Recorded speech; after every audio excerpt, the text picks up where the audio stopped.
Magandang araw sa inyong lahat mga kamatsas. Dito naman tayo sa naging laban nila Wesley So at Ray Robson sa katatapos lang na round number 9 ng ongoing US Chess Championship. Ubusan daw ng lakas dito. At mamaya papakita ko sa inyo ang standing. Ang ginawa ni Robson nag D4, D5 si Wesley, C4, E6, Knight C3, pinasok uli. Ayan, matagal ko nang di nakikita kay Wesley ito pero binalik niya ngayon ang Tarrasch variation niya ng Queen's Gambit declined. Capture, Knight F3. Kina-capture po ng puti yan para magkaroon ng potential isolated target pawn sa black. At Knight C6, ayun na nga, G3 para ilagay ang bishop. Talagang yan ang pag-iinitan sa ganitong teorya po eh. Kung capture sa D4, ayun ang napili ni Wesley sabay bishop C5. Para maka-bishop C5 with tempo, kailangan talagang capturing ng black yan. Ito, na-experience ko lang ito sa Blitz at Bullet, yung nagbibigay ng pawn sa D5. Pero si Robson, hindi na pukaw dyan, nag-castling lang po. Kasi kung ka-capturing yan, ang gagawin dito ng black ay bishop E6. Kumbaga gagamitin ang pawn sacrifice para makalabas ang mga pyesa. At halimbawa kung mag-knight x bishop, ka-capture, di na makakapag-castling ang puti, 8x b6, at meron kagad tempo threat. Ayan no, yun yung mga pressure dyan at baka maatake ng maatake ang puti. Ngayon, kung dito naman ka-capture, kaunting pag-aaral lang po ano, ng opening na ito, queen takes, castling, tapos magka-castle din. Ang kapalit ng isang pawn ay ang mabilis sa developments and ready to play rook fd8, rook ac8, mobility, developments, and activity. Yan po ang lalim ng sacrifice pawn sa D5. Kaya hindi pinansin yan ni Robson at minabuti na lang niyang mag-castling. Nag-D4. Ayun, niligtas yung pawn. Knight A4, castle, bishop G5, at in H6 na. Talagang mapapakapture yan dyan. At knight x bishop na, 8x b6. Kinapture pa ang knight. Ayun, medyo naghangad dito si Robson sa pawn D4. Okay, yun nga lang, ang kapalit ay yung fianchetto bishop. Rook D8, takes. Medyo malalim ang nakita dito ni Wesley ah. At nag-rook C1, bishop E6. Hindi pwedeng kumapture, may bishop takes knight. At nag-king F1. Ayun, ilalapit yung king dyan para kung mawala man ang knight mamaya, makasiguradong hindi makakapasok basta-basta ang rook. Nag-rook A4, good move by Wesley. Timpladong-timplado ni Wesley, mukhang home preparation niya. King E1, Rook DA8, yun ang plano. Rook C3, at bumigay na po, takes. Okay, bawi na yung isang pawn. At nag-knight C1, rook takes B2, and rook takes C6. Ayan, malinis kagad.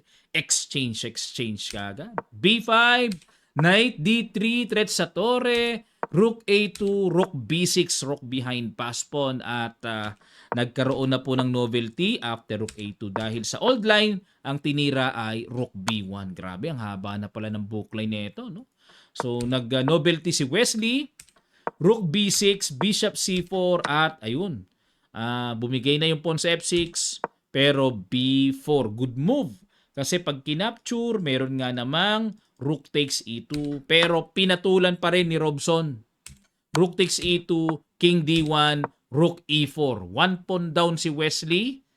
Aba, lumalabas parang ang maghahabol ng tabla. Si Wesley, one pawn down eh. Bishop E2, rook B3, at bishop F1, rook B2. Yan po ang kahalagahan ng nag-aaral tayo ng endgame mga kamatsas. Kapag ka-level natin o malakas ang kalaban natin, talagang yung opening middle game, saglit lang yan. Endgame talaga ang labanan. H5, H4, F5, Knight C2, F4. Ayan, para talagang mas simplify to lowest term. Sabi nga sa mathematics. Rook B4, Rook E2 check, King D1, and capture, takes. At King F6. Syempre, King must be active. Knight E3 and Bishop A6. Dito po, napakaganda ng pawn structure ni Robson kasi nga opposite na kulay sa bishop ni Wesley. At paano kaya ito pipilitin? Yun ang tanong, ano? Ako nakikita ko kagad yung ganun eh. Kasi itong knight pawn Fortress na yan, di na makakapasok ang Black King. Gusto kong iikot ang King doon. Ilang tira kaya yan? Yun ang nakikita ko kagad kung paanong gagawin dito, no? O, King D2. O, kaso medyo tingnan natin ang diskarte ni Robson. Bishop D3, King F3. Ayun, dito po talagang masasabing hanggang tabla na lang si Wesley dito. Isang pawn ba naman ang lamang eh. Pero parang nanghinayang ako, no? Kasi si Robson po kasi halos sinusuki ni Wesley ito eh. Pero dito nakaporma eh. Ayan, okay. Basically, hindi po pwedeng i-exchange sa ganun ha. Talo yan sa king and pawn. Very basic po yan. At makakapasok yung king and then makukuha yung pawn sa h5. Kaya hanggat maaari, kailangan panatilihin ang knight ni Wesley. Okay, knight e6, threatening knight g7, bishop e6, ayun. Kasi kung pupunta po dito ay makukulong pa yung knight na yan. Mawawala ng activity. Pagka gumanon may king e5, okay, baka equal pa rin naman pero mas risky yon sa puti. So knight f8, hanap kalik-kalikot. Kalik-kalikot, hanap-hanap. Di rin makalubos-lubos ang sugod si Robson. Baka mamaya yung knight niya di makabalik. O, knight c4. Ayun. Hanap-hanap. Talagang todo-todo pilit si Robson. Naghahanap siya ng perfect square. Paano niya masusqueeze ang posisyon. Pero talagang napaka-aktibo ng king ni Wesley. Kung medyo malayo pa sana mga kamatsas. Kaso napaka-active Oh. Super active Oh, grabe Grabe yung mga ikot-ikot. Ayun, binigay na. Binigay na. At nag-bishop to e8. Bakit? Kasi pag kinapture kasi may knight d4 check, hindi pwede. So, bishop e8 para supported gagad. Pero yung pawn sa f5 ay talagang masasabing overextended. Takes. Aba, tinuloy pa rin. Grabe naman ka-ambitious sa... ambitious ang diskarte. Ayun. At dito po, patintero time. Ayun. Pagka ganito, very basic yan. Nasa ating training level 1 yan, mga kamatsas. Pinag-aaralan po yung ganyang klase ng basic king and pawn ending. Pag king f7, stalemate po si Robson. Okay. At ito ang standing. Huwag kayong magagalit kay Wesley. Tabla na naman Ganun talaga. Wag lang talo. Okay lang yun. Ang nangunguna ay si Fabiano Caruana, 5.5 points. A Wonder Liang, 5 points. Maganda ang performance ni Liang.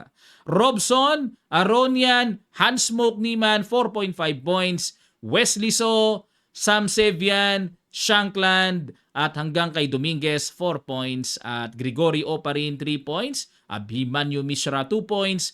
Christopher Yu, ang nasa pinakadulo po with 0 points dahil siya ay na-expelled dito sa US Chess Championship. Okay, maraming salamat po mga kamatsas. At kung meron po kayong gusto pang ipa-analyze, lapag nyo lang sa comment section below. Titignan natin kung talagang malupait siyan. Papasadahan po natin. Okay?